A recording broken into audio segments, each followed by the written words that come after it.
ಐರ್ಮಂಗಳ ಮತ್ತೆ ಕೆಂಚಗಾರನಹಳ್ಳಿ ಭಾಗದ ಎಲ್ಲ ನನ್ನ ಗೌರವಾನ್ವಿತ ಪ್ರೀತಿಯ ಆತ್ಮೀಯ ರೈತ ಮುಖಂಡರೇ, ರೈತ ಮಹಿಳೆಯರೇ, ರೈತ ಯುವಕ ಮಿತ್ರರೇ,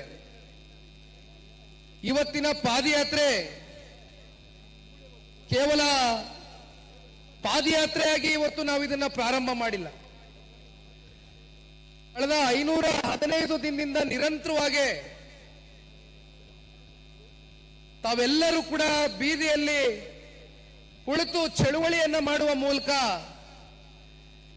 ಬಿಸಿಲಿರ್ಲಿ ಇರಲಿ ಯಾವುದನ್ನು ಲೆಕ್ಕಿಸಿದಿರಾ ನಿಮ್ಮ ಪಿತ್ರಾರ್ಜಿತ ಆಸ್ತಿಯನ್ನ, ಫಲವತ್ತಾದಂತ ಭೂಮಿಯನ್ನ ಉಳಿಸ್ಕೊಳ್ತಕ್ಕಂಥದ್ದಕ್ಕೆ ನಿಮ್ಮ ಈ ಒಂದು ಹೋರಾಟಕ್ಕೆ ಇವತ್ತಿನ ಸಂದರ್ಭದಲ್ಲಿ ನಾನು ನಿಮ್ಮೆಲ್ಲರಿಗೂ ಕೂಡ ಅಭಿನಂದನೆಯನ್ನ ಅರ್ಪಿಸಲಿಕ್ಕೆ ಬಯಸ್ತೇನೆ. ಇವತ್ತಿನ ಪಾದಯಾತ್ರೆಗೆ ಕರ್ನಾಟಕ ರಾಜ್ಯದ ಮಾಜಿ ಮುಖ್ಯಮಂತ್ರಿಗಳು, ಇಂದಿನ ಕೇಂದ್ರದ ಸಚಿವರು ಸನ್ಮಾನ್ಯ ಕುಮಾರಣ್ಣ ಅವರು ಬಂದು ನಮ್ಮೆಲ್ಲರಿಗೂ ಕೂಡ ಅತಿ ಹೆಚ್ಚು ಶಕ್ತಿಯನ್ನ ತಂದುಕೊಟ್ಟಿದ್ದಾರೆ. ಜೊತೆಯಲ್ಲಿ ವಿರೋಧ ಪಕ್ಷದ ನಾಯಕರಾಗಿರ್ತಕ್ಕಂಥ ಮಾನ್ಯ ಅಶೋಕಣ್ಣ ಅವರು ಕೂಡ ಸುದೀರ್ಘವಾಗಿ ಮಾತನಾಡಿದ್ದಾರೆ. ಅವರು ಕೂಡ ಹಲವಾರು ಬಾರಿ ಈ ಒಂದು ಹೋರಾಟದಲ್ಲಿ ಭಾಗವಹಿಸಿರ್ತಕ್ಕಂಥದ್ದನ್ನ ತಾವೆಲ್ಲರೂ ಕೂಡ ನೋಡಿದ್ದೀರಿ. ಮಾಗಡಿ ಮಂಜಣ್ಣ ಅವರು ಮಾತನಾಡಿದ್ದಾರೆ. ಎಲ್ಲ ನಮ್ಮ ಹಾಲಿ ಮತ್ತೆ ಮಾಜಿ ಶಾಸಕರು ಸಂಪೂರ್ಣ ಇವತ್ತು ಪಕ್ಷ ಮತ್ತೆ ಭಾರತೀಯ ಜನತಾ ಪಾರ್ಟಿಯ ಕಾರ್ಯಕರ್ತ ಬಂಧುಗಳು, ರೈತಾಪಿ ವರ್ಗ ಇವತ್ತು ಬಂದು ಇವತ್ತು ಈ ಭಾಗದಲ್ಲಿ ನಿಂತಿದ್ದಾರೆ ಅಂತಕ್ಕಂಥದ್ದಾದ್ರೆ ಬಹುಶಃ ನನಗೆ ಒಂದು ಅರಿವಾದಂತ ಒಂದು ಸಂದರ್ಭ. ಇತ್ತೀಚೆಗೆ ಬರವೀಕ್ಷಣೆ ಮಾಡೋದಕ್ಕೆ ವಿಜಯಪುರ ಜಿಲ್ಲೆಗೆ, ಬಾಗಲಕೋಟೆ ಜಿಲ್ಲೆಗೆ, ಕಲ್ಯಾಣ ಕರ್ನಾಟಕದ ಅನೇಕ ಜಿಲ್ಲೆಗಳಿಗೆ ಹೋದಾಗ ಅಲ್ಲಿಯೂ ಕೂಡ ಬಿಡದಿ ಭಾಗದ ರೈತರನ್ನ ನೀವು ಉಳಿಸಬೇಕು ಅಂತಕ್ಕಂಥದ್ದು ನಮ್ಮ ರೈತಾಪಿ ವರ್ಗ ರಾಜ್ಯದ ಉದ್ದಗಲಕ್ಕೂ ಕೂಡ ಚರ್ಚೆ ಮಾಡ್ತಾ ಇದ್ದಾರೆ. ಬಹುಶಃ ನಿಮಗೆ ಗೊತ್ತಿದೆ, ಮಾತನಾಡೋದಕ್ಕೆ ಸಾಕಷ್ಟು ವಿಚಾರಗಳಿದೆ. ಆದ್ರೆ ಕುಮಾರಣ್ಣ ಅವರ ಲೋಕಸಭೆಯ ಒಂದು ಸೆಷನ್ ಪ್ರಾರಂಭ ಆಗಿದೆ, ನಡೀತಾ ಇದೆ. ಅವರು ದೆಹಲಿಗೆ ತೆರಳಬೇಕಾಗಿದೆ. ನಾನು ಇಲ್ಲಿ ಒಂದು 2-3 ಅಂಶಗಳನ್ನ ಪ್ರಸ್ತಾಪ ಮಾಡಿ ನನ್ನ ಮಾತಿಗೆ ವಿರಾಮ ಕೊಡ್ತೇನೆ. ಮಾತಾಡೋದಕ್ಕೆ ಹಲವಾರು ವೇದಿಕೆಗಳು ಮುಂದೂ ಕೂಡ ಅವಕಾಶಗಳು ಸಿಗ್ತದೆ. ಇಲ್ಲಿ ಮಾತಿಗಿಂತ ಹೆಚ್ಚಾಗಿ ರೈತರನ್ನ ಉಳಿಸ್ತಕ್ಕಂಥ ಕೆಲಸ ಆಗಬೇಕು. ಆ ಪ್ರಯತ್ನದೊಂದಿಗೆ ನಿರಂತರವಾಗಿ ಸನ್ಮಾನ್ಯ ದೇವೇಗೌಡರು ಸಾಹೇಬರು, ಮಾಜಿ ಪ್ರಧಾನಮಂತ್ರಿಗಳು ಅವರ ಒಂದು ಮಾರ್ಗದರ್ಶನ ನಿರಂತರವಾಗಿ ಏನ್ ನಡೀತಾ ಇದೆ ಕಳೆದ 1-1.5 ವರ್ಷದಲ್ಲಿ ರೈತರ ಪರಿಸ್ಥಿತಿ ಈ ಭಾಗದಲ್ಲಿ ಅಂತಕ್ಕಂಥ ಸಂಪೂರ್ಣ ಮಾಹಿತಿಯನ್ನ ಇವತ್ತು ದೇವೇಗೌಡರು ಸಾಹೇಬರು ಕಲೆ ಹಾಕಿದ್ದಾರೆ. ಬಹುಶಃ ತಾವೆಲ್ಲ ಗಮನಿಸಿರಬಹುದು, ದೇವೇಗೌಡರು ಸಾಹೇಬರು ಒಂದು ಕರೆಯನ್ನ ಕೊಟ್ಟರು, ಒಂದು ಪತ್ರಿಕಾಗೋಷ್ಠಿ ಕರೆದು ರಾಜ್ಯ ಸರ್ಕಾರಕ್ಕೆ, ರಾಜ್ಯದ ಮಾನ್ಯ ಮುಖ್ಯಮಂತ್ರಿಗಳಿಗೆ ರೈತರಿಗೆ ಇದೇ ರೀತಿ ಅನ್ಯಾಯ ಮಾಡ್ಕೊಂಡು ಏನಾದ್ರೂ ನೀವು ಅವರ ಭೂಮಿಯನ್ನ ಕಸ್ಕೊಳ್ತಕ್ಕಂಥ ಒಂದು ಪ್ರಯತ್ನಕ್ಕೆ ಇವತ್ತೇನು ಕೈ ಹಾಕಿದ್ದೀರಿ, ನೀವು ಹಿಂದೆ ಸರಿಲಿಲ್ಲ ಅಂತಕ್ಕಂಥದ್ದಾದ್ರೆ ನಾನು ಸತ್ಯಾಗ್ರಹವನ್ನ ಕೂರ್ತೇನೆ ರೈತರಿಗೋಸ್ಕರ ಈ ಇಳಿ ವಯಸ್ಸಲ್ಲಿ ಅಂತಕ್ಕಂಥದ್ದು ಸನ್ಮಾನ್ಯ ದೇವೇಗೌಡರು ಸಾಹೇಬರು ಹೇಳ್ತಾ ಇದ್ದಂತೆ ಮಾರನೇ ದಿನ ತಾವುಗಳೆಲ್ಲ ನೋಡಿದ್ದೀರಿ. ಕರ್ನಾಟಕ ರಾಜ್ಯದ ಮಾನ್ಯ ಮುಖ್ಯಮಂತ್ರಿಗಳು ಪತ್ರಿಕಾಗೋಷ್ಠಿಯನ್ನ ಕರೆಸ್ತಾರೆ. ಪತ್ರಿಕಾಗೋಷ್ಠಿಯಲ್ಲಿ ಸಮಿತಿ ರಚನೆ ಮಾಡ್ತೀನಿ ಅಂತಾರೆ, ಪರಿಶೀಲನಾ ಸಮಿತಿ, ಅದರ ಮೂಲಕ ಒಂದು ವರದಿಯನ್ನ ಕೊಡ್ತೀನಿ ಅಂತ ಹೇಳಿ ಅವತ್ತಿನ ದಿನವೇ ಮಿಕ್ಕಂತ 4 ಹಳ್ಳಿಗಳ ಅಂತಿಮ ಅಧಿಸೂಚನೆಯನ್ನ ಹೊರಡಿಸಿದ್ದು ನೋಡಿದ್ದೀರಿ. ಅಂದ್ರೆ ರಾಜ್ಯ ಸರ್ಕಾರ ಹಾಗೂ ರಾಜ್ಯದ ಮುಖ್ಯಮಂತ್ರಿಗಳ ದ್ವಂದ್ವ ಮನಸ್ಥಿತಿ, ದ್ವಂದ್ವ ನೀತಿಗಳು ಯಾವ ರೀತಿ ಇದೆ ಅಂತಕ್ಕಂಥದ್ದು ಬಹುಶಃ ಇದಕ್ಕಿಂತ ಸ್ಪಷ್ಟವಾದಂತ ಒಂದು ಉದಾಹರಣೆ ನಮ್ಮ ಕಣ್ಣು ಮುಂದೆ ಕಾಣ್ಲಿಕ್ಕೆ ಸಾಧ್ಯ ಇಲ್ಲ. ಕಳೆದ 3-4 ವಾರದಿಂದ ಸಮಿತಿ ರಚನೆ ಮಾಡಕ್ಕಾಗ್ಲಿಲ್ಲ. ಯಾವಾಗ ಪಾದಯಾತ್ರೆ ದಿನಾಂಕ ಘೋಷಣೆ ಆಯ್ತು, ಯಾವಾಗ ಫ್ರೀಡಂ ಪಾರ್ಕ್ ವರೆಗೂ ರೈತರು ರೊಚ್ಚಿಗೆದ್ದಿದ್ದಾರೆ, ಯಾವಾಗ ಈ ಭಾಗದ 4 ಜನ ಶಾಸಕರು, ವಿಶೇಷವಾಗಿ ಈ ವಿಧಾನಸಭಾ ಕ್ಷೇತ್ರದ ಶಾಸಕರು ಮಂಜಣ್ಣ ಅವರು ಹೇಳಿದಂಗೆ ಮಂತ್ರಿಗಳಾಗಿದ್ದಾರೆ, ಇವತ್ತು ನಾವು ಅದಕ್ಕೆ ಸ್ವಾಗತ ಮಾಡ್ತೇವೆ. ಅವ್ರಿಗೆ ಅವಕಾಶ ಸಿಕ್ಕಿದ ಒಳ್ಳೆ ಕೆಲಸ ಮಾಡಿ.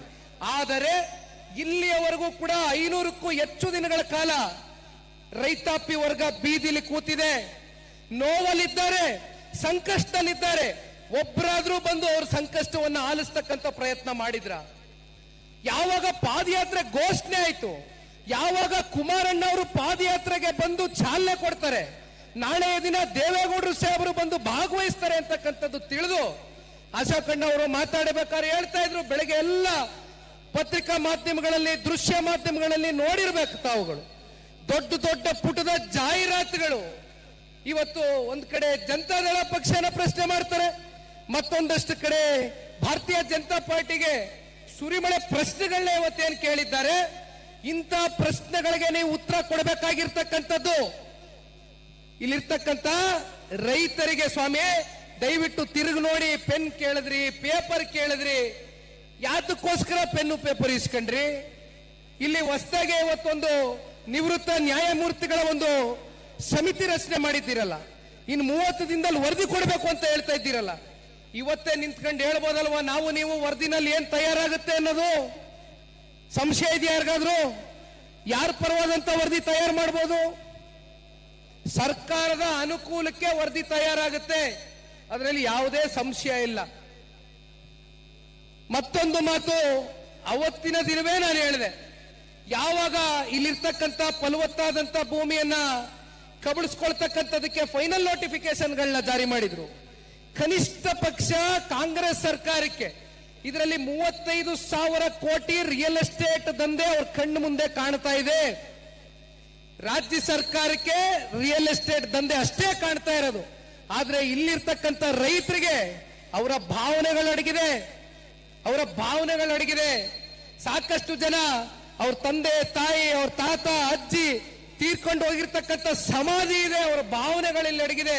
ನಿಮಗೆ ಇದು ಒಂದು ರಿಯಲ್ ಎಸ್ಟೇಟ್ ಪ್ರಾಜೆಕ್ಟ್ ಅಷ್ಟೇ, ಆದ್ರೆ ಇದು ರೈತರ ಬದುಕಿನ ಪ್ರಶ್ನೆ.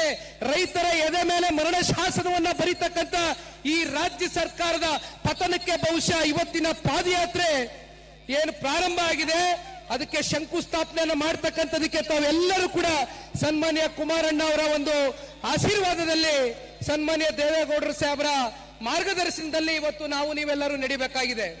ಇದು ಯಾವುದೇ ಒಂದು ರಾಜಕೀಯದ ಲಾಭ ನಷ್ಟದ ಲೆಕ್ಕಾಚಾರಕ್ಕೋಸ್ಕರ ಇವತ್ತು ನಾವು ಈ ಪಾದಯಾತ್ರೆಯನ್ನು ಮಾಡ್ತಾ ಇಲ್ಲ. ಬಹಳ ಸ್ಪಷ್ಟವಾಗಿ ಹೇಳ್ತೇವೆ. ಕಾರಣ ಸನ್ಮಾನ್ಯ ಕುಮಾರಣ್ಣ ಅವ್ರನ್ನ, ಸನ್ಮಾನ್ಯ ದೇವೇಗೌಡರು ಸಾಹೇಬರನ್ನ 4 ದಶಕಗಳಿಂದ ಈ ಭಾಗದ ಜಿಲ್ಲೆಯ ಜನತೆ ಪಾಪ ಇಲ್ಲಿ ಇರ್ತಕ್ಕಂಥವ್ರು ಹೇಳ್ತಾ ಇರ್ತಾರೆ, ನಾವು ಈ ಜಿಲ್ಲೆಯಲ್ಲಿ ಹುಟ್ಟಿದೀವಿ ಅಂತಕ್ಕಂಥದ್ದು. ಯಾರು ಎಲ್ಲಿ ಹುಟ್ಟಬೇಕು, ಯಾವಾಗ ಈ ಭೂಮಿ ಬಿಟ್ಟೋಗ್ಬೇಕು ಅಂತಕ್ಕಂಥದ್ದು ಆ ಭಗವಂತ ತೀರ್ಮಾನ ಮಾಡ್ತಾನೆ, ಅದು ನಮ್ಮ ಕೈಯಲ್ಲಿಲ್ಲ. ಆದ್ರೆ ಯಾವುದೋ ಒಂದು ಋಣಾನುಬಂಧ, ಯಾವ ಭಗವಂತ ಕುಮಾರಣ್ಣನಿಗೆ ರಾಮನಗರ ಜಿಲ್ಲೆಯಿಂದ ಅವರು ರಾಜಕೀಯವನ್ನ ಪ್ರವೇಶ ಮಾಡ್ತಾರೆ, ರಾಜಕೀಯವನ್ನ ಪ್ರಾರಂಭ ಮಾಡ್ತಾರೆ. ಇಂಥ ಒಂದು ಪುಣ್ಯ ಜಿಲ್ಲೆಯಲ್ಲಿ ನಮಗೆ ರಾಜಕೀಯವಾಗಷ್ಟೇ ಅಲ್ಲ, ವೈಯಕ್ತಿಕವಾಗಿ ನೀವುಗಳು ನಮ್ಮನ್ನ ನೋಡ್ತಕ್ಕಂಥ ರೀತಿ, ಕೊಡ್ತಕ್ಕಂಥ ಗೌರವ, ಇವೆಲ್ಲವನ್ನ ನೋಡಿದಾಗ ಇವತ್ತು ನಿಖಿಲ್ ಕುಮಾರಸ್ವಾಮಿ ಕುಟುಂಬದ ಒಬ್ಬ ಕುಡಿಯಾಗಿ, ದೇವೇಗೌಡರು ಸಾಹೇಬರ ಮೊಮ್ಮಗನಾಗಿ, ಕುಮಾರಣ್ಣ ಅವರ ಮಗನಾಗಿ ನನ್ನ ಒಂದು ಜವಾಬ್ದಾರಿಯ ಒಂದು ಅರಿವು ನನಗಿದೆ. ಅದನ್ನ ನಾನು ಅರ್ಥಕೊಂಡಿದ್ದೇನೆ ಬಹಳ ಚೆನ್ನಾಗಿ. ಇವತ್ತು ನಾನೊಂದು ಮಾತನ್ನ ಕೊಟ್ಟಿದ್ದೆ. ಕುಮಾರಣ್ಣ ಅವರು ನನಗೆ ಮೊದಲನೇ ದಿನನೇ ಹೇಳಿದ್ರು, ಹೆಚ್ಚು ಕಮ್ಮಿ ಕುಮಾರಣ್ಣ ಅವರು ಕಳೆದ ವರ್ಷ ಜೂನ್ ತಿಂಗಳಲ್ಲಿ ಇಲ್ಲಿ ಬಂದಿದ್ದು ಮೊದಲು. ಅದಾದ 1 ತಿಂಗಳ ನಂತರ ನಾನು ಬಂದೆ. ಹಲವಾರು ಬಾರಿ ಬಂದಿದ್ದೇವೆ, ಹಲವಾರು ಬಾರಿ. ಹೆಚ್ಚು ಕಮ್ಮಿ ನಾವು 11 ಕಿಲೋಮೀಟರ್ ಬೈರಮಂಗಲದಲ್ಲಿ ಒಂದು ಪಾದಯಾತ್ರೆಯನ್ನ ಮಾಡಿದ್ದೇವೆ. ವಾಸ್ತವ ಸ್ಥಿತಿಯನ್ನ ಅರ್ಥಕೊಳ್ಳೋಣ, ನಡೀರಿ ಮಂಜಣ್ಣ ಹೋಗೋಣ. ಏನಿದೆ ವಾಸ್ತವ ಸ್ಥಿತಿ ಅಂತಕ್ಕಂಥದ್ದು, ಹೆಚ್ಚು ಕಮ್ಮಿ 6 ಲಕ್ಷ ಲೀಟರ್ ಬೆಂಗಳೂರಿಗೆ ಇವತ್ತು ಹಾಲನ್ನ ಸರಬರಾಜು ಮಾಡ್ತಾ ಇದ್ದೀರಿ. ರೇಷ್ಮೆ ಬೆಳಿತೀರಿ, ತೆಂಗಿದೆ, ಮಾವಿದೆ, 10 ಲಕ್ಷಕ್ಕೂ ಹೆಚ್ಚು ಗಿಡ ಮರಗಳ ಮಾರಣ ಹೋಮವನ್ನ ಇವತ್ತು ಮಾಡ್ತಕ್ಕಂಥದಕ್ಕೆ ಸರ್ಕಾರ ಪ್ರಯತ್ನ ಪಡ್ತಾ ಇದೆ. ಇಂಥ ಸಂದರ್ಭದಲ್ಲಿ ನಾನು ಪಾದಯಾತ್ರೆಯನ್ನ ಮಾಡಿದ ಕೊನೆಯ ಗ್ರಾಮ ಹೊಸೂರು ಗ್ರಾಮದಲ್ಲಿ ನಿಂತು ಮಾತನಾಡಬೇಕಾದ್ರೆ ಒಂದು ಮಾತನ್ನ ಕೊಟ್ಟೆ. ಅದು ಕುಮಾರಣ್ಣ ಅವರು ನನಗೊಂದು ಮಾತನ್ನ ಹೇಳಿದ್ರು, ನೋಡಪ್ಪ ಅಲ್ಲಿರ್ತಕ್ಕಂಥ ರೈತರಿಗೆ ನನ್ನ ಪರವಾಗಿ ನೀನು ಒಂದು ವಿಚಾರವನ್ನ ಮುಟ್ಸಿ ಬಾ ಅಂತ ಹೇಳಿದಂತ ವಿಚಾರ, ಕಾನೂನಿನ ಹೋರಾಟಕ್ಕೆ ಯಾವುದೇ ನೀವು ತೊಂದರೆ ತಗೊಳಕ್ ಹೋಗಬೇಡಿ, ನಿಮ್ಮ ಜೊತೆಯಲ್ಲಿ ನಾವು ಬಿಗಿಯಾಗಿ ನಿಲ್ತೇವೆ ಅಂತಕ್ಕಂಥದನ್ನ ಕುಮಾರಣ್ಣ ಅವರು ಕೊಟ್ಟಂತ ನನಗೆ ಆ ಒಂದು ಮಾತೇನಿತ್ತು, ಅದನ್ನ ನನ್ನ ಮೂಲಕ ನಿಮ್ಮೆಲ್ಲರಿಗೂ ಕೂಡ ಒಂದು ಮಾತನ್ನ ಹೊಸೂರು ಗ್ರಾಮದಲ್ಲಿ, ನಾನು ಕಡೆಯ ಗ್ರಾಮದಲ್ಲಿ ಭಾಷಣ ಮಾಡಿದಾಗ ಹೇಳಿದೆ. ಅಲ್ಲಿರ್ತಕ್ಕಂಥವ್ರು ಬಹುಶಃ ಹೊಸೂರು ಗ್ರಾಮದಲ್ಲಿ ಅತ್ಯಂತ ಹಿರಿಯಕರು, ದೇವೇಗೌಡರು ಸಾಹೇಬರ ಸಮಕಾಲನವರು, ಅವರ ಮಗ ಯೋಗಿ ಅಂತ ಅನ್ಕೊಳ್ತೇನೆ. ಅವರು ಬಹುಶಃ ದಾಳಪ್ಪ ಅವರ ಮಗ. ದಾಳಪ್ಪನವ್ರನ್ನ ನಾನು ಭಾಷಣ ಮಾಡಿದ ನಂತರ ಹೋಗಿ ಅವ್ರನ್ನ ಭೇಟಿ ಮಾಡಿದಂತ ಸಂದರ್ಭದಲ್ಲಿ ಅವರು ಒಂದೇ ಮಾತನ್ನ ಹೇಳಿದ್ರು, ದೇವೇಗೌಡರು ಸಾಹೇಬರು ಇಲ್ಲಿ ಬಂದು ಮುದ್ದೆಯನ್ನ ಉಂಡಿದ್ದಾರೆ, ಹಿಟ್ಟನ್ನ ಉಂಡಿದ್ದಾರೆ, ಉಪ್ಸಾರನ್ನ ಸೌದಿದ್ದಾರೆ. ಅಂತ ಒಬ್ಬ ಪುಣ್ಯಾತ್ಮನಿಗೆ ಒಂದು ಮಾತನ್ನ ಹೇಳಪ್ಪ, ದಯವಿಟ್ಟು ಈ ಭಾಗದ ರೈತರನ್ನ ಉಳಿಸ್ಬೇಕು, ಈ ರೈತರನ್ನ ಉಳಿಸ್ತಕ್ಕಂಥದಕ್ಕೆ ಯಾರಾದ್ರೂ ಒಂದು ದಿಟ್ಟವಾದಂತ ಹೆಜ್ಜೆಯನ್ನು ಇಡ್ತಕ್ಕಂಥ ನಾಯಕ ನಮ್ಮ ಕನ್ನಡ ನಾಡಿನಲ್ಲಿ, ಈ ಭಾರತ ದೇಶದಲ್ಲಿದ್ರೆ ಅದು ಸನ್ಮಾನ್ಯ ದೇವೇಗೌಡರು ಸಾಹೇಬರು ಅಂತಕ್ಕಂಥ ಆ ಹಿರಿಜೀವಿ ಹೇಳಿದಂತ ಮಾತು ಇವತ್ತಿಗೂ ಕೂಡ ನನ್ನ ಹೃದಯದಲ್ಲಿ ನಾಟ್ಕೊಂಡಿದೆ. ಹಾಗಾಗಿ ದಯವಿಟ್ಟು ನೀವು ಯಾರು ಧೃತಿಗೆಡಬೇಡಿ. ನಾನು ಇನ್ನೇನು ಹೆಚ್ಚಿಗೆ ಮಾತಾಡಲ್ಲ, ಮಾತಾಡಕ್ಕೆ ಇನ್ನೂ ಹಲವಾರು ವಿಚಾರಗಳಿದೆ, ಬೇಡ. ದೊಡ್ಡವರಿದ್ದಾರೆ, ಕುಮಾರಣ್ಣ ಅವರಿದ್ದಾರೆ, ಕುಮಾರಣ್ಣ ಅವರ ಮಾತುಗಳನ್ನ ಕೇಳಿ ಇಲ್ಲಿಂದ ಮತ್ತೆ ಅವರು ಡೆಲ್ಲಿಗೆ ಹೋಗ್ಬೇಕಾಗ್ತದೆ. ದಯಮಾಡಿ ನಾನು ಕೊನೆಯದಾಗಿ ಹೇಳ್ತಕ್ಕಂಥದ್ದಿಷ್ಟೇ, ಇವತ್ತೇನು 3 ದಿನಗಳ ಕಾಲ ನೀವೆಲ್ಲರೂ ಕೂಡ ತಯಾರಾಗಿ ಬಂದಿದ್ದೀರಿ, ರೈತರ ಪರವಾಗಿ ನಿಲ್ಬೇಕು ಅಂತಕ್ಕಂಥದ್ದು. ರೈತರ ಮಕ್ಕಳು, ರೈತರ ಅಸ್ತಿತ್ವದ ಒಂದು ಪ್ರಶ್ನೆ ಎದುರಾದಂತ ಸಂದರ್ಭದಲ್ಲಿ ನೀವೆಲ್ಲರೂ ಕೂಡ ಹಲವಾರು ಜಿಲ್ಲೆಗಳಿಂದ ಇವತ್ತು ಬಂದಿದ್ದೀರಿ ರೈತರ ಮಕ್ಕಳು. ಹಾಗಾಗಿ ನಮ್ಮ ಜೊತೆಯಲ್ಲಿ ನಿಂತು 3 ದಿನಗಳ ಕಾಲ ಕೊನೆಯವರೆಗೂ ಕೂಡ, ಯಾಕೆಂದ್ರೆ ನಮಗೆ ಸಾಕಷ್ಟು ಸವಾಲುಗಳು ಎದುರಾಗ್ತಾ ಇದೆ. ನಾನು ಎಲ್ಲವೂ ಕೂಡ ಇವತ್ತು ಬಹಿರಂಗವಾಗಿ ಹೇಳಕ್ಕಾಗೋದಿಲ್ಲ, ಅದು ಸನ್ಮಾನ್ಯ ಕುಮಾರಣ್ಣ ಅವ್ರಿಗೆ ಗೊತ್ತಿದೆ, ಅಶೋಕಣ್ಣ ಅವ್ರಿಗೆ ಗೊತ್ತಿದೆ. ಇರ್ಲಿ, ಈ ಸವಾಲಿನ ಮಧ್ಯೆ ನಮ್ಮ ನಿಲುವು ಬಹಳ ಸ್ಪಷ್ಟ ಇದೆ. ರೈತರ ಅವರ ಭೂಮಿಯನ್ನ ಉಳಿಸ್ಕೊಡೋವರೆಗೂ, ಕೊನೆಯ ಉಸಿರಿರೋವರೆಗೂ ಕೂಡ ಸನ್ಮಾನ್ಯ ದೇವೇಗೌಡರ ಸಾಹೇಬರ ಕುಟುಂಬ ರೈತರ ಜೊತೆಯಲ್ಲಿ ಅತ್ಯಂತ ಬಿಗಿಯಾಗಿ ನಿಲ್ತೇವೆ. ಜೊತೆಯಲ್ಲಿ ಯಾವ ಒಬ್ಬ ರೈತ ಕಟ್ಟ ಕಡೆಯ ರೈತನಿಗೆ ಅನ್ಯಾಯ ಆಗ್ತಾ ಇದೆ ಅಂತಕ್ಕಂಥದ್ದು ಕೇಳಿದಂತ ಸಂದರ್ಭದಲ್ಲಿ, ಅದು ಒಬ್ಬ ಇರ್ಲಿ ಇಬ್ಬ ಇರ್ಲಿ, ನಿಮ್ಮ ಜೊತೆಯಲ್ಲಿ ನಿಂತ್ಕೊಳ್ತಕ್ಕಂಥ ಪ್ರಾಮಾಣಿಕ ಕೆಲಸವನ್ನ ಮಾಡ್ತೇವೆ ಅಂತ ಹೇಳ್ತಾ, ಕೊನೆಯದಾಗಿ ನಿನ್ನೆ ದಿನ ನೀವು ನೋಡಿರ್ಬೋದು ಒಂದಷ್ಟು ಟಿವಿ ಮಾಧ್ಯಮಗಳಲ್ಲಿ ಎಷ್ಟೋ 117 ಕೋಟಿ GPDA ಇಂದ ಹಣ ಈಗಾಗಲೇ ತಗೋಬಿಟ್ಟಿದ್ದಾರೆ ರೈತರು ಅಂತ. ಎಷ್ಟು ಫೈನಲ್ ನೋಟಿಫಿಕೇಶನ್? 5,500 ಎಕರೆ, 5,500 ಎಕರೆಗೆ ಕನಿಷ್ಠ ಪಕ್ಷ 2,000 ಜನ ರೈತರು. 1 ಎಕರೆಗೆ ಎಷ್ಟು ನಿಗದಿ ಮಾಡಿದಿರಿ ಬೆಲೆ? 2 ಕೋಟಿನ, 2.25 ಕೋಟಿನ? ಎಷ್ಟಾಯ್ತಪ್ಪ? 50 ಜನ ರೈತರಷ್ಟೇ ಇವತ್ತು ನೀವೇನಾದ್ರೂ ಹೇಳ್ತಾ ಇದ್ದೀರಲ್ಲ GPDA ಕಾಂಪನ್ಸೇಷನ್ ಹಣ ತಗೊಂಡಿದ್ದಾರೆ ಅಂತ.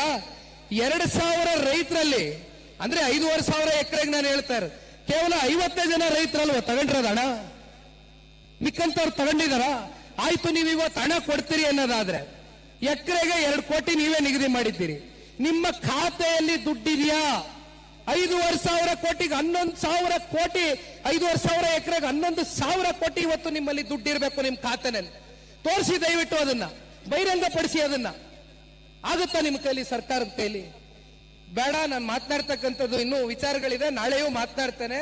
ಮಾನ್ಯ ದೇವೇಗೌಡರು ಸಾಹೇಬರು ಬರ್ತಾರೆ, ಕುಮಾರಣ್ಣ ಅವರಿಗೆ ಒಂದು ನಿಖಿಲ್ ಕುಮಾರಸ್ವಾಮಿ